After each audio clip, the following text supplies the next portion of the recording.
Hello everyone. इस lecture में हम लोग इंटरसेक्शन ऑफ सॉलिड का 5th क्वेश्चन करने जा रहे हैं। ये जो क्वेश्चन है, इस क्वेश्चन में एक स्क्वायर प्रिज्म है जिसका बेस 50 mm साइड दिया हुआ है, और ये जो है ये दूसरा स्क्वायर प्रिज्म जिसका साइड जो है 35 mm है। इसमें कंप्लीट पेनिट्रेशन हो रहा है। ठीक है, मतलब कि इसमें दोनों ही प्रिज्म है, स्क्वायर प्रिज्म है, और इन दोनों में जो हो रहा है यहाँ पे पेनिट्रेशन हो रहा है, कंप्लीट पेनिट्रेशन हो रहा है। तो इससे पहले जो हम लोग ने फर्स्ट क्वेश्चन किया था, उस क्वेश्चन में भी कुछ ऐसा ही प्रॉब्लम था, लेकिन यहाँ पे एक डिफरेंस ये है कि उनका एक्सिस जो है यहाँ पे इस क्वेश्चन में 6 mm अपार्ट है। मतलब कि यहाँ पे इन दोनों का एक्सिस जो है एक दूसरे को इंटरसेक्ट नहीं करेगी।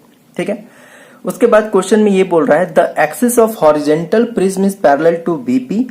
यहाँ पे जो हॉरिजेंटल प्रिज्म है उसका जो एक्सिस है वो बीपी से पैरेलल है, और दोनों फेसेस जो है वो इक्वली इंक्लाइंड है बीपी से। तो यहाँ पे हमको प्रोजेक्शन ड्रॉ करना है और कर्व ऑफ इंटरसेक्शन शो करना है। तो यहाँ पे एक मॉडल मैंने बना के रखा हुआ है, तो इस मॉडल को देखते हैं। तो यहाँ पे ये जो क्वेश्चन है, इस क्वेश्चन में देख सकते हैं कि यहाँ पे ये बोला गया है कि इसका जो एक्सिस है और इसका जो एक्सिस है, मतलब कि वर्टिकल प्रिज्म का जो एक्सिस है और यहाँ पे हॉरिजेंटल प्रिज्म का जो एक्सिस है वो 6 mm अपार्ट है। अगर यहाँ पे ध्यान से देखा जाए तो इसका एक्सिस जो है कुछ यहाँ से गुजर रहा होगा। ठीक है, इसका एक्सिस जो है कुछ यहाँ से यहाँ होगा, और इसका जो एक्सिस है कुछ यहाँ पे होगा। ये जो एज दिख रहा है, ये शार्प एज जो दिख रहा है, ये इसका यहाँ पे एक्सिस होगा। तो इसके एक्सिस में यहाँ पे 6 mm का डिफरेंस है। ठीक है, तो ये जो क्वेश्चन है ऑफसेट का क्वेश्चन होता है। ठीक है, तो हम लोगों ने जो पहला क्वेश्चन किया था वहां पे भी एक मॉडल मैंने बना के देखा था। तो ये जो है ये पहला क्वेश्चन का मॉडल है, और ये जो अभी मैंने क्वेश्चन दिया हुआ है उसका मॉडल ये है। ठीक है, तो अगर इन दोनों में अगर हम डिफरेंस देखें तो यहाँ पे इसको हम लोग इजिली यहाँ पे लोकेट कर सकते हैं कि यहाँ पे इसका जो एक्सिस है और यहाँ पे इसका जो एक्सिस होगा वो क्या हो रहा है, एक दूसरे को इंटरसेक्ट करेगा। लेकिन यहाँ पे इसका जो एक्सिस है और यहाँ पे वर्टिकल का जो एक्सिस है वो यहाँ पे इंटरसेक्ट नहीं करेगा। ठीक है, तो यहाँ पे हम लोग इसमें डिफरेंस देख सकते हैं। ठीक है, तो क्वेश्चन को हम लोग यहाँ पे स्टार्ट करते हैं। तो सबसे पहले ये जो प्रोजेक्शन है, जब इसको हम लोग फ्रंट से देखेंगे तो फ्रंट से हमें कुछ इस तरह से दिखेगा। ठीक है, जब टॉप से देखेंगे तो टॉप से इस तरह से दिखेगा, और जब इसको साइड से देखेंगे तो साइड से हमें कुछ इस तरह से दिखेगा। ठीक है, इसका जो साइड व्यू है, साइड व्यू को कंपेयर कर लेते हैं जो फर्स्ट वाला क्वेश्चन था। ठीक है, तो यहाँ पे हमको डिफरेंस जो है वो आसानी से पता चल रहा होगा कि यहाँ पे देख सकते हैं कि ये जो लाइन है यहाँ पे ये इसी पे कोइंसाइड कर रहा है, लेकिन यहाँ पे ये जो है ये इससे क्या है, ऑफसेट है। तो साइड व्यू में हमको यहाँ पे ऑफसेट देखने के लिए यहाँ पे मिलेगा इस वाले क्वेश्चन में, जो हम लोग क्वेश्चन नंबर 5 करने वाले हैं। ठीक है, तो यहां से हम लोग कंपेयर कर सकते हैं कि इन दोनों क्वेश्चन में क्या डिफरेंस है। ठीक है, तो सबसे पहले हम लोग यहाँ पे टॉप व्यू से स्टार्ट करेंगे, और टॉप व्यू में हम लोग वर्टिकल प्रिज्म जो है, वर्टिकल स्क्वायर प्रिज्म जो है उसको पहले ड्रॉ करेंगे। ठीक है, तो सबसे पहले हम लोग यहाँ पे जो वर्टिकल प्रिज्म है, वर्टिकल प्रिज्म का हम लोग टॉप व्यू ड्रॉ करेंगे। तो यहाँ पे ये जो वर्टिकल प्रिज्म है ये हमको इस तरह से व्यू दिखेगा। ठीक है, यहाँ पे इसका जो साइड है, साइड 50 mm दिया हुआ है क्वेश्चन में। यहाँ पे इसका जो साइड है वो 50 mm दिया हुआ है। तो सबसे पहले हमको इस पोजीशन में ड्रॉ करना है। तो जब इस पोजीशन में ड्रॉ करेंगे तो सबसे पहले हम लोग क्या करेंगे, यहाँ पे इसका डायगोनल ड्रॉ करेंगे। तो डायगोनल किसी भी स्क्वायर का हम लोग इजिली निकाल सकते हैं। अगर साइड पता हो तो उसको √2 से जब मल्टीप्लाई करते हैं तो हमको वहां पे उसका डायगोनल मिल जाता है। तो ये जिस पोजीशन में है इसको यहाँ पे हम लोग टॉप व्यू में ड्रॉ कर लेते हैं। तो वर्टिकल प्रिज्म का हम लोगों ने यहाँ पे टॉप व्यू ड्रॉ कर लिया है। यहाँ पे इसका जो साइड है वो 50 mm का है, 50 mm इसका साइड है। तो इसका जो डायगोनल होगा वो √2 से मल्टीप्लाई करने पे वो 71 mm के लगभग आएगा। तो यहाँ पे 71 का आधा, यहाँ पे 71 का आधा, फिर उसके बाद 71 का आधा, यहाँ पे 71 का आधा यहाँ पे हम लोग लेंगे, ठीक है। और उसके बाद जब ये पॉइंट हम लोग यहाँ पे मार्क कर लेंगे, उसके बाद हम इसको मिला देंगे, तो यहाँ पे ये स्क्वायर जो है ये तैयार हो जाएगा, ठीक है। ये सबसे सिंपलेस्ट तरीका है स्क्वायर को ड्रॉ करने का, जब वो इंक्लाइंड हो, ठीक है। मतलब कि VP से ये क्या है, वो इंक्लाइंड है, इसलिए इसको इस तरह से ड्रॉ किया गया है, ठीक है। अब यहाँ पे क्या करेंगे कि ये जो स्क्वायर यहाँ पे ड्रॉ किए हैं, अब इसको हम लोग साइड व्यू में बनाएंगे, फिर उसके बाद इसको हम लोग फ्रंट व्यू में बनाएंगे। तो इसके लिए यहाँ पे ये जो पॉइंट्स है, सारे पॉइंट्स को हम लोग यहाँ पे प्रोजेक्ट कर देंगे, ठीक है। तो यहाँ पे हमारा जो वर्टिकल प्रिज्म है उसे मैंने यहाँ पे ड्रॉ कर दिया है। तो सबसे पहले टॉप व्यू में यहाँ पे ड्रॉ किया था, उसके बाद जो भी पॉइंट्स यहाँ पे मिलते गए उन पॉइंट को मैं आगे की ओर प्रोजेक्ट करता गया, और उसके बाद हमें पता है कि यहाँ से जो है 45 डिग्री का एंगल लेते हुए हम लोग यहाँ पे इसको आगे प्रोजेक्ट करते हैं साइड व्यू की ओर। और उसके बाद ये जो लाइन्स है, वो लाइन्स जो होगा वो पैरेलल होगा एक दूसरे का, और उसके बाद हमको ये पॉइंट और ये पॉइंट, 3 पॉइंट यहाँ पे मिल जाएगा, और उसको फिर मैं ऊपर की ओर यहाँ पे प्रोजेक्ट कर दिया हूँ, ठीक है। यहाँ पे जो वर्टिकल प्रिज्म है उसका हाइट नहीं दिया हुआ है, तो यहाँ पे ये एज्यूम कर लेते हैं कि इसका जो हाइट है वो 100 mm है, ठीक है। तो यहाँ पे हम एज्यूम कर लेते हैं कि height of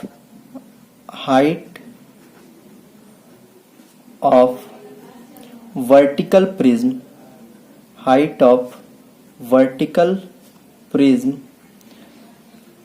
is equal to 100 mm, ठीक है। क्योंकि क्वेश्चन में नहीं दिया हुआ है तो हमें कुछ ना कुछ तो यहाँ पे एज्यूम करना पड़ेगा। तो हम वर्टिकल प्रिज्म का जो हाइट है वो 100 mm एज्यूम कर रहे हैं, और साथ ही साथ यहाँ पे जो हॉरिजेंटल प्रिज्म है उसका भी हाइट नहीं दिया हुआ है। वहां पे इसका साइड तो दिया हुआ है 35 mm का, लेकिन यहाँ पे इसका हाइट नहीं दिया हुआ है, तो यहाँ पे इसको 120 mm जो है एज्यूम कर लेते हैं, ठीक है। तो हाइट ऑफ हॉरिजेंटल प्रिज्म जो है, हाइट ऑफ हॉरिजेंटल प्रिज्म इसको 120 हम लोग यहाँ पे एज्यूम कर लेते हैं, क्योंकि क्वेश्चन में नहीं दिया हुआ है, ठीक है। अगर क्वेश्चन में नहीं दिया रहेगा तो हम अपने से कुछ भी यहाँ पे एज्यूम कर लेते हैं, ठीक है, क्वेश्चन के सेंस के साथ ही, ठीक है। क्वेश्चन का सेंस नहीं बिगड़ना चाहिए।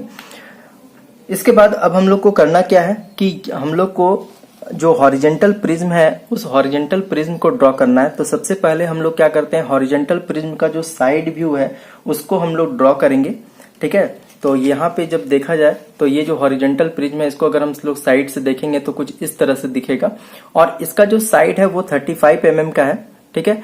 लेकिन यहाँ पे अभी तक हम लोग जो बनाते आ रहे थे वो इसी एक्सिस पे बना रहे थे, लेकिन यहाँ पे क्वेश्चन में हमें दिया हुआ है कि ये जो स्क्वायर प्रिज्म है, जो हॉरिजेंटल स्क्वायर प्रिज्म है, वो इस तरह से है कि इसका जो एक्सिस है वो 6 mm जो है वो अपार्ट है। मतलब कि इसका जो एक्सिस है और जो हॉरिजेंटल प्रिज्म होगा उसका जो एक्सिस होगा वो 6 mm जो है वो अपार्ट होगा, मतलब 6 mm ऑफसेट होगा। ऑफसेट भी बोला जाता है, अगर एक्सिस से कुछ डिस्टेंस पे होगा तो उसको हम लोग ऑफसेट भी बोल सकते हैं, ठीक है। तो इस एक्सिस से हम लोग क्या करेंगे, एक दूसरा एक्सिस बनाएंगे जो कि 6 mm जो है इससे दूरी पे होगा, ठीक है। तो उसको ड्रॉ कर लेते हैं पहले।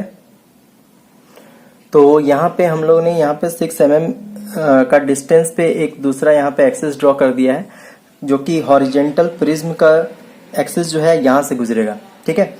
तो हम लोग इसको सेंटर मानते हुए, यानी कि जो हॉरिजेंटल प्रिज्म होगा उसका जो सेंटर होगा ये मानते हुए यहाँ पे एक हम लोग यहाँ पे जो प्रिज्म का साइड व्यू है उसको यहाँ पे ड्रॉ कर देंगे। हॉरिजेंटल प्रिज्म का जो साइड व्यू उसको ड्रॉ करेंगे, और यहाँ पे इसका जो साइड है वो 35 mm दिया हुआ है। तो यहाँ पे पहले हम लोग को डायगोनल यहाँ पे ड्रॉ करना पड़ेगा। देख सकते हैं कि अगर साइड से देख रहे हैं तो कुछ इस तरह से दिख रहा है, तो ये इसका डायगोनल है, ये 35 mm दिया हुआ है, तो ये इसका क्या हो जाएगा, ये इसका डायगोनल हो जाएगा, ठीक है। तो सबसे पहले हम लोग डायगोनल कैलकुलेट करेंगे, और डायगोनल कैलकुलेट करने के लिए हम लोग जो साइड है, साइड को √2 से मल्टीप्लाई करते हैं। तो जब इसको मल्टीप्लाई करेंगे तो ये 49 पॉइंट समथिंग कुछ आएगा, तो इसको हम 50 यहाँ पे एज्यूम करके चल रहे हैं। तो यहाँ पे इसका जो डायगोनल है वो 50 mm हम मान के हम इसको यहाँ पे ड्रॉ कर दे रहे हैं। तो हमने साइड व्यू में हॉरिजेंटल प्रिज्म का जो बेस है यहाँ पे इसको ड्रॉ कर दिया है, और यहाँ पे इसको सेंटर मानते हुए हम लोगों ने यहाँ पे ड्रॉ किया है। तो इसका जो डायगोनल है वो 50 mm यहाँ पे एब्ज्यूम करके चले हैं, क्योंकि 49 पॉइंट समथिंग था तो उसको राउंड ऑफ कर सकते हैं। तो यहाँ से हम लोग क्या करेंगे, 50 का आधा यानी कि 25 इधर, ये जो डिस्टेंस होगा 25, ये जो डिस्टेंस होगा 25, ऊपर में भी 25 और यहाँ पे भी 25। इस तरह से ये पॉइंट, ये पॉइंट, ये पॉइंट और ये पॉइंट को हम लोग मार्क कर लेंगे और उसके बाद यहाँ पे जब इसको मिला देंगे तो हमारा स्क्वायर जो है वो रेडी हो जाएगा। ठीक है, अब उसके बाद हम लोग को करना क्या है कि अब इस साइड व्यू से हम लोग क्या करेंगे, हॉरिजेंटल प्रिज्म को टॉप व्यू में ड्रॉ करेंगे, फिर टॉप व्यू से फिर हम लोग यहाँ पे इसको फ्रंट व्यू में ड्रॉ करेंगे।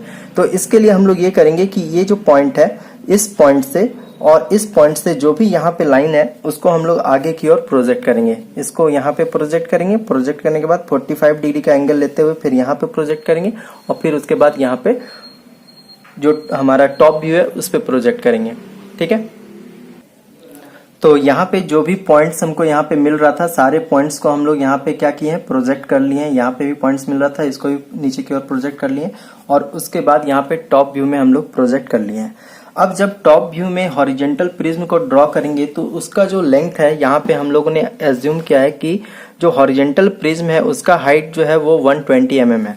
तो इसके लिए हम लोग क्या करेंगे, इसका जो सेंटर है, ठीक है, ये जो सेंटर है, क्योंकि ये सेंटर है तो इसको हम लोग देखेंगे, ये प्रोजेक्टर लाइन को देखेंगे तो ये इसका सेंटर होगा। ठीक है, तो इस सेंटर से हम लोग राइट साइड जो है 60 mm और लेफ्ट साइड 60 mm, यानी कि ये बीचों बीच हो जाएगा। ठीक है, यहाँ से 60 mm और यहाँ से 60 mm मार्क करते हुए फिर उसके बाद हम लोग यहाँ पे हॉरिजेंटल प्रिज्म को टॉप व्यू में यहाँ पे ड्रॉ कर लेते हैं। तो टॉप व्यू में हम लोगों ने यहाँ पे हॉरिजेंटल प्रिज्म को यहाँ पे ड्रॉ कर लिया है। अब उसके बाद जो हमारा फ्रंट व्यू है, उस फ्रंट व्यू में इसको हम लोग यहाँ पे ड्रॉ कर लेंगे। तो इसके लिए यहाँ से इसको आगे की ओर प्रोजेक्ट कर देंगे, यहाँ से इसको प्रोजेक्ट कर देंगे और साइड व्यू से यहाँ पे इसको प्रोजेक्ट करेंगे इस तरफ। ठीक है, और उसके बाद हम लोग फ्रंट व्यू में यहाँ पे इसको बना लेंगे। तो हॉरिजेंटल प्रिज्म को हम लोगों ने यहाँ पे फ्रंट व्यू में भी ड्रॉ कर लिया है। यहाँ पे देख सकते हैं कि अभी ये पूरा कंप्लीट नहीं हुआ है। ठीक है, और हमें इस बात का ध्यान देना है कि हमको पहले नहीं डार्क करना है। ठीक है, पहले डार्क करेंगे तो हो सकता है कि जो लाइन डार्क नहीं होना है उसको भी डार्क कर दें।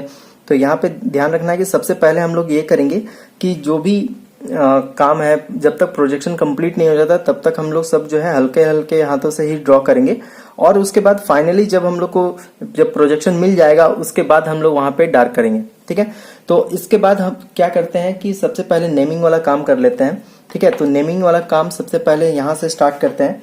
ये जो हमारा वर्टिकल प्रिज्म है, वर्टिकल स्क्वायर प्रिज्म है, यहाँ से स्टार्ट करते हैं।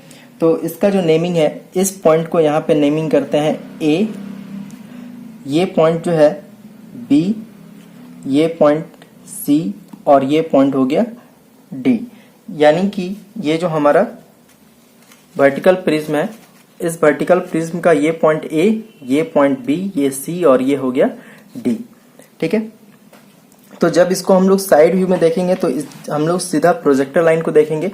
तो ये जो ए का पॉइंट है, ये पॉइंट जो है ये कहीं ऊपर की ओर जा रहा है और इस पॉइंट पे जा रहा है। ठीक है, तो ये हो जाएगा A double dash, A double dash होगा। ठीक है, फिर उसके बाद बी वाला प्रोजेक्टर लाइन को यहाँ पे हम लोग पकड़ेंगे और यहाँ पे देखेंगे तो ये पॉइंट जो होगा ये हमारा हो जाएगा बी डबल डैश। ठीक है, फिर सी जो है, सी का पॉइंट देखेंगे तो ये ए डबल डैश वाले पे ही आ रहा है। इसका मतलब है कि सी डबल डैश जो होगा वो पीछे साइड होगा। तो हम लोग नेमिंग जो है इसी पॉइंट पे करेंगे। तो ये हो गया सी डबल डैश और डी उसके बाद देखेंगे तो डी का प्रोजेक्टर लाइन देखते हैं तो ये जो है ये डी डबल डैश हो गया। ठीक है, इसके बाद अगर हम लोग फ्रंट व्यू में अगर इसका नेमिंग कर रहे हैं तो ये जो ए का प्रोजेक्टर लाइन है इसको देखेंगे और ये जो पॉइंट होगा ये हो जाएगा हमारा ए डैश। ठीक है, उसके बाद बी जो है, बी वाला प्रोजेक्टर लाइन देखेंगे तो ये पॉइंट हो जाएगा, ये हो गया हमारा बी डैश और सी से हम लोग देखेंगे तो ये हो जाएगा सी डैश। उसके बाद डी जो है, डी का देखेंगे तो बी डैश के पीछे साइड होगा। ठीक है, तो यहाँ पे ही नेमिंग इसका करना पड़ेगा। तो ये हो गया हमारा डी डैश। तो वर्टिकल प्रिज्म का हम लोग यहाँ पे नेमिंग कर दिए हैं। अब जो हॉरिजेंटल प्रिज्म है उसका नेमिंग करते हैं। तो इसके लिए हम लोग क्या करेंगे, इसका जो साइड व्यू है, हमको साइड व्यू में कंप्लीट पता चल रहा है तो इसका जो बेस है उसको हम लोग पहले नेमिंग कर लेते हैं। तो इस पॉइंट को नेम करते हैं ये 1 डबल डैश, ये जो पॉइंट है इस पॉइंट को 2 डबल डैश, ये जो पॉइंट है बॉटम वाला जो पॉइंट है ये हो जाएगा 3 डबल डैश, और ये जो पॉइंट है ये हो जाएगा हमारा 4 डबल डैश। ठीक है, उसके बाद इसी को हम लोग क्या करेंगे, जो हमारा टॉप व्यू है, टॉप व्यू में यहाँ पे इसका नेमिंग करेंगे। तो 1 डबल डैश देख रहे हैं, तो ये प्रोजेक्टर लाइन को देखेंगे तो ये जो पॉइंट होगा ये होगा हमारा 1। ठीक है, उसके बाद 2 का प्रोजेक्टर लाइन से मिलाते हुए यहाँ पे देखेंगे तो ये जो पॉइंट होगा ये होगा हमारा पॉइंट नंबर 2। फिर उसके बाद 3 डबल डैश को देखेंगे, तो 3 डबल डैश को देखेंगे तो ये जो है 1 के नीचे साइड होगा, तो ये हो जाएगा हमारा 3। ठीक है, उसके बाद 4 डबल डैश, तो ये जब प्रोजेक्टर लाइन लेके आएंगे तो ये हो जाएगा हमारा 4। ठीक है, उसी तरह से जब हम लोग फ्रंट व्यू में यहाँ पे जब हॉरिजेंटल प्रिज्म का नेमिंग करेंगे तो यहाँ पे देखेंगे ये 1 डबल डैश है, इसका मतलब है कि ये जो पॉइंट होगा ये होगा हमारा 1 डैश। ठीक है, उसके बाद 2, ये होगा हमारा 2 डैश, ये हो जाएगा हमारा 3 डैश, और ये जो 4 डबल डैश है इसी का प्रोजेक्टर लाइन में देखेंगे तो ये जो पॉइंट होगा ये हमारा हो जाएगा 4 डैश। ठीक है, तो हॉरिजेंटल प्रिज्म का जो भी बेस था उसका जब हम लोग नेमिंग करेंगे, यानी कि हम लोग अभी जो नेमिंग कर रहे हैं वो इस साइड को कर रहे हैं, ये हो गया 1, ये हो गया 2, ये 3 और ये 4। ठीक है, इस मॉडल को ध्यान से देखें ताकि समझने में जो है थोड़ा सा आसानी हो। ठीक है, तो यहाँ पे अभी हम लोग नेमिंग किए हैं, उसके बाद हम लोग को यहाँ पे नेमिंग करना पड़ेगा जहां पे ये जो है ये पेनिट्रेट हो रहा है। ठीक है, तो यहाँ पे भी हमको कुछ पॉइंट्स यहाँ पे दिखने के लिए मिल रहा है। तो एक पॉइंट यहाँ पे है जहां पे इंटरसेक्शन हो रहा है, और एक पॉइंट इसके नीचे है जहां पे इंटरसेक्शन हो रहा है, तो इसका भी हम लोग नेमिंग करते हैं। तो इस पॉइंट को हम लोग नेम कर देते हैं P, क्योंकि इंटरसेक्शन हो रहा है, तो ये हो जाएगा P5 डबल डैश, और ये जो पॉइंट है इसका हम नाम देंगे यहाँ पे P6 डबल डैश। ठीक है, इसको ध्यान से थोड़ा सा देखते हैं। ठीक है, तो यहाँ पे ये जो पॉइंट है, ये वाला जो पॉइंट हमको दिख रहा है, ठीक है, ये वाला जो पॉइंट है इसका नाम जो है, इसका नाम हम लोग यहाँ पे दिए हैं P5 dash, P5 double dash, और इसके नीचे वाला जो पॉइंट है, ये वाला जो पॉइंट है इसका नाम हम लोग दिए हैं P6 डबल डैश। ठीक है, फिर उसके बाद ये जो पॉइंट है, ये पॉइंट इसका भी हम लोग नेमिंग करेंगे जहां पे इंटरसेक्शन हो रहा है। तो इसका इंटरसेक्शन जैसे 1 डबल डैश जो है, 1 डबल डैश जैसे यहाँ पे देख रहे हैं इस तरह से, तो ये जो पॉइंट है ये हमारा 1 डबल डैश है, और ये जो पॉइंट है जहां पे इंटरसेक्शन हो रहा है ये पॉइंट हो जाएगा हमारा P1 डबल डैश। ठीक है, उसके बाद ये 2 डबल डैश है, तो ये जो पॉइंट है ये हमारा हो जाएगा P2 डबल डैश। ठीक है, उसी तरह से ये 3 डबल डैश, तो ये जो पॉइंट होगा नीचे यहाँ पे जो है ये हो जाएगा P3 डबल डैश। ठीक है, यहाँ पे थोड़ा सा नेमिंग में ही कंफ्यूजन होता है, तो इस चीज को अच्छे से समझ लेना है। तो यहाँ पे जो नेमिंग है इसको हम यहाँ पे नेमिंग कर रहे हैं P1 डबल डैश, ये हो जाएगा P2 डबल डैश, ये हो जाएगा P3 डबल डैश, और ये हो जाएगा P4 डबल डैश। ठीक है, तो साइड व्यू में हम लोगों ने यहाँ पे इसका नेमिंग कर दिया। अब इसको हम लोग कहाँ पे नेमिंग करेंगे, अब इसको हम लोग टॉप व्यू में नेमिंग करेंगे। ठीक है, तो ये जो पॉइंट है P1 डबल डैश, इसका प्रोजेक्टर लाइन को देखना है, और यहाँ पे एक पॉइंट हमको मिल रहा है, तो ये जो पॉइंट है ये हो जाएगा हमारा P1 डबल डैश। सॉरी, यहाँ पे हम लोग P1 ही बोलेंगे, ठीक है, क्योंकि ये टॉप व्यू है, तो ये हो जाएगा हमारा P1। फिर उसके बाद P2 डबल डैश जहां पे है उसका प्रोजेक्टर लाइन को पकड़ेंगे हम लोग, और इसके बाद जब देखेंगे तो ये जो पॉइंट होगा ये होगा हमारा P2। ठीक है, नेमिंग जो है बहुत ज्यादा इंपॉर्टेंट है क्योंकि इसी से हमें कर्व मिलता है। ठीक है, तो इस चीज को बहुत अच्छे से समझना है। फिर उसके बाद P3 डबल डैश है, इसका प्रोजेक्टर लाइन को हमको यहाँ पे पकड़ना है।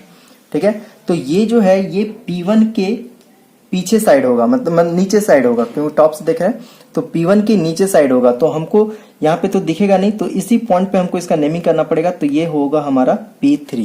ठीक है, उसके बाद P4 का प्रोजेक्टर लाइन यहाँ पे देखना है, तो ये जो पॉइंट होगा ये होगा हमारा P4।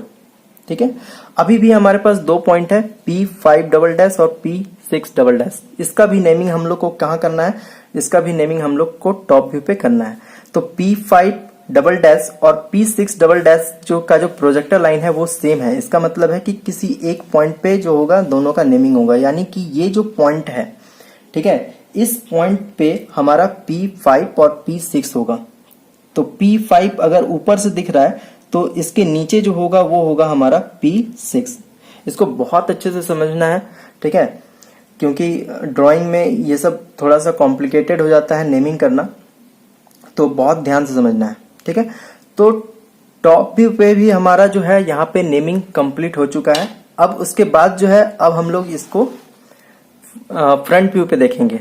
तो फ्रंट व्यू पे पहले बनाने से पहले हम लोग को ये करना है कि जो भी पॉइंट्स हमको मिल रहा है सारे पॉइंट्स को प्रोजेक्ट कर देना है ऊपर की ओर, ठीक है। तो यहां से एक पॉइंट है, इसको ऊपर की ओर प्रोजेक्ट करेंगे। P4 का जो लाइन है उससे हम लोग प्रोजेक्ट करेंगे। P2 का जो लाइन है उसको भी प्रोजेक्ट करेंगे, ठीक है। तो ये एक तरफ फेस का है। उसी तरह से दूसरा फेस जो है वहां से भी जहां जहां पॉइंट ऑफ इंटरसेक्शन है, जैसे ये पॉइंट हो गया, ये पॉइंट हो गया, ये पॉइंट हो गया, सारे ही पॉइंट से हम क्या करेंगे कि फ्रंट व्यू पे इसको प्रोजेक्ट करेंगे। तो कुछ इस तरह से प्रोजेक्ट करने के बाद हम लोग को दिखेगा। तो यहाँ पे मैंने प्रोजेक्शन ले लिया है, प्रोजेक्टर लाइन जो है यहाँ पे ड्रॉ कर लिया है। तो टॉप व्यू में जो भी पॉइंट्स था सारे पॉइंट्स को ऊपर प्रोजेक्ट कर दिया है, और उसके बाद जो साइड व्यू में हमारे पास जो भी पॉइंट था, यानी कि ये पॉइंट और ये पॉइंट, यहां से भी मैंने इसको फ्रंट व्यू की तरफ प्रोजेक्ट कर लिया है। अब यहाँ पे हमको चाहिए जो भी इंटरसेक्शन पॉइंट है, यानी कि जो हमारा कर्व ऑफ पेनिट्रेशन है, यानी कर्व ऑफ इंटरसेक्शन जो है, अब वो हमको यहाँ पे मिलेगा। इसलिए नेमिंग इंपॉर्टेंट होता है, क्योंकि हम लोग नेमिंग से पता करते हैं कि कौन सा पॉइंट जो है हमको यहाँ पे मिलने वाला है, ठीक है। तो सबसे पहले हम P1 से स्टार्ट कर रहे हैं। तो P1 वाला जो पॉइंट है ये हमारा P1 का पॉइंट है, और इस पॉइंट का जो प्रोजेक्टर लाइन है उसको हमको देखना है, और यहाँ पे जो हमारा P1 डबल डैश है इसको देखना है। तो ये जो लाइन है ये यहाँ पे इंटरसेक्ट हो रहा है, यानी कि हमारा जो पॉइंट है P1 डैश वो यहाँ पे होगा, ठीक है। उसी तरह से हम लोग P2, ये जो P2 का लाइन है इसको भी प्रोजेक्ट करना होगा ऊपर की ओर। इसको पहले प्रोजेक्ट कर लेते हैं। तो यहाँ पे जो P2 लाइन है, तो P2 पॉइंट ये है हमारे पास, ठीक है। तो इसका जो प्रोजेक्टर है और यहाँ से जो P2 है इसको हम लोग यहाँ पे देखेंगे। तो यहाँ से और यहाँ से P2 डबल डैश वाला जो प्रोजेक्टर है, यहाँ पे ये जो पॉइंट है ये दोनों का इंटरसेक्शन जो है ये हमको देगा P2 डैश, ठीक है।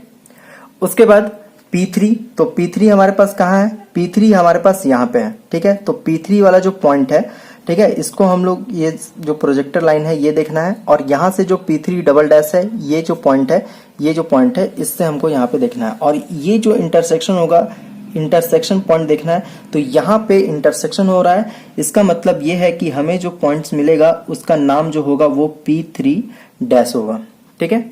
सिमिलरली P4, ठीक है, तो P4 का प्रोजेक्टर लाइन कुछ इस तरह से जा रहा है, और P4 डबल डैश का जो प्रोजेक्टर लाइन है वो कुछ इस तरह से जा रहा है। तो दोनों का जब इंटरसेक्शन देखेंगे तो हमको ये जो पॉइंट है ये हमारा इंटरसेक्शन पॉइंट मिल रहा है, यानी कि यहाँ पे हमको मिलेगा P4 डैश, ठीक है।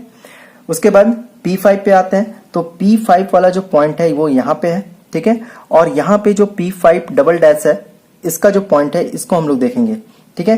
तो ये इसका जो प्रोजेक्टर लाइन है, और उसके बाद ये जो प्रोजेक्टर लाइन है, ये जो जहां पे इंटरसेक्शन होगा तो ये पॉइंट हमको देगा P5 डैश, ठीक है। उसके बाद लास्ट पॉइंट जो है वो हमारा है P6, तो P6 भी यहीं पे है, ठीक है। तो P6 और यहां से P6 डबल डैश, तो ये दोनों का जो लाइन है ये जहां पे आके इंटरसेक्ट करेगा वो हमारा पॉइंट जो होगा वो कहलाएगा P6 डैश, ठीक है। तो इस तरह से जो एक साइड हमारा जो इंटरसेक्शन दिख रहा था वो कुछ इस तरह से यहाँ पे होगा। अब हम लोग क्या करेंगे, यहाँ पे कर्व को मिलाएंगे, ठीक है। तो कर्व को मिलाने के लिए हम लोग किस तरह से यहाँ पे मिलाएंगे, तो P1 डैश जो है उसको हम लोग मिलाएंगे P2 डैश से, ठीक है। तो P1 डैश को हम यहाँ पे P2 डैश से मिला रहे हैं, तो ये जो लाइन है ये हो गया। फिर उसके बाद P2 डैश को हम लोग P3 डैश से मिलाएंगे, तो यहाँ पे इसको मिला देते हैं, ठीक है।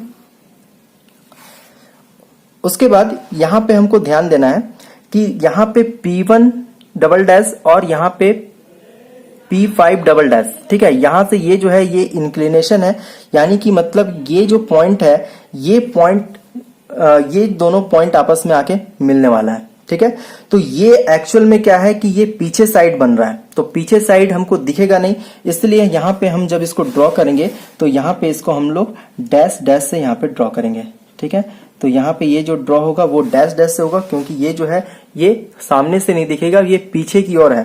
ठीक है, यानी कि हिडन लाइन है। उसी तरह से P3 और P6 देख सकते हैं, तो यहां से P3 डबल डैश और यहाँ पे P6 डबल डैश, ये इंक्लाइंड है, तो यहाँ पे इसको हम लोग यहाँ पे इस तरह से मिलाते हैं, तो ये यहाँ पे मैच हो गया। उसके बाद P4 डैश से हम लोग P5 डैश को मिलाएंगे और P4 डैश से P6 डैश को मिलाएंगे, तो ये भी जो है ये पीछे साइड है जो कि हमको दिखेगा नहीं, इसलिए हिडन लाइन से यहाँ पे ड्रॉ करना पड़ेगा। तो ये जो है ये कुछ इस तरह से डैश डैश से हम यहाँ पे इसको ड्रॉ कर रहे हैं। फिर यहाँ पे P4 डैश से P6 डैश जो है इसको भी यहाँ पे जो हम लोग ड्रॉ करेंगे तो डैश डैश से करेंगे, हिडन से करेंगे, क्योंकि ये हम लोग को नहीं दिख रहा है। ठीक है, तो इस तरह से जो है हमारा कर्व ऑफ पेनिट्रेशन जो है वो यहाँ पे बन चुका है। ठीक है, इसको यहाँ से मिला देते हैं।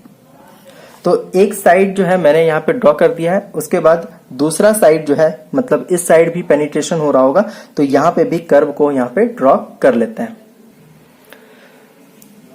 तो यहाँ पे हमारा जो कर्व है वो यहाँ पे कंप्लीट हो गया। ठीक है, तो यहाँ पे दो प्लेन सरफेस के बीच में यहाँ पे पेनिट्रेशन हो रहा था, ये भी प्रिज्म है।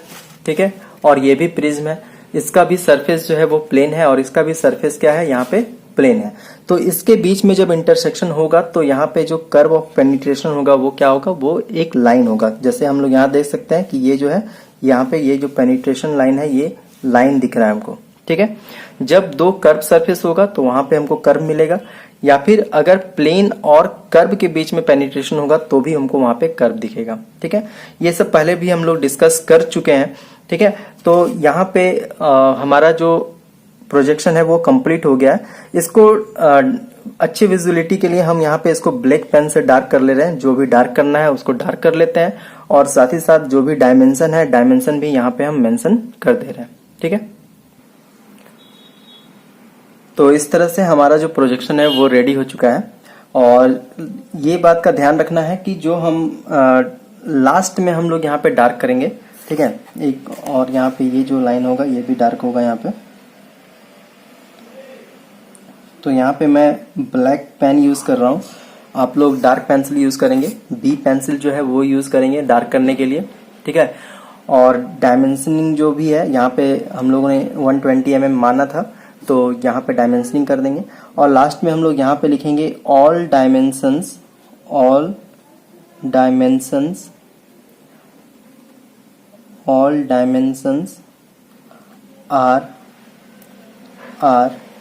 इन mm। All dimensions are in mm मतलब जो भी हम लोग डायमेंशनिंग किए हैं, जैसे 100 है, 120 है, 50 है, तो ये mm में है। ठीक है, तो ये हमारा कंप्लीट हो चुका है। ठीक है।